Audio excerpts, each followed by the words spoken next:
Welcome to Man Does Tech, where I solve the problems you didn't even know you had. You start by verifying compatibility. Check the JVC model name and whether it has built-in Bluetooth or requires an adapter. Once done, gather your phone and any external BT adapter or antenna. Make sure the car is in ACC so the radio has power. Put the radio into pairing or accessory mode by pressing the BT or SRC button, holding for 3-5 seconds if needed. You'll see a pairing indicator or code. Note it. This initial setup ensures the radio and phone can discover each other immediately. Next, enable Bluetooth on your phone and scan for the JVC device name or the adapter ID. Select it to pair.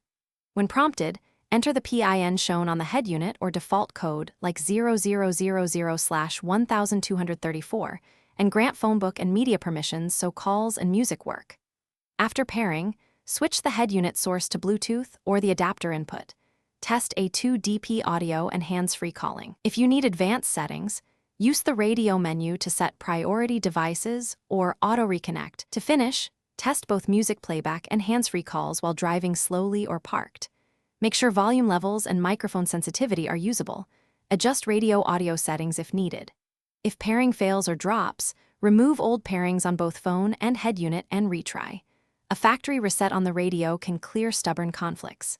If problems persist, update the radio or adapter firmware, inspect BT adapter wiring and antenna connection, or try a different phone to isolate the fault. This usually reveals whether hardware or settings caused the issue. Thanks for watching. If you found this helpful, don't forget to like and subscribe.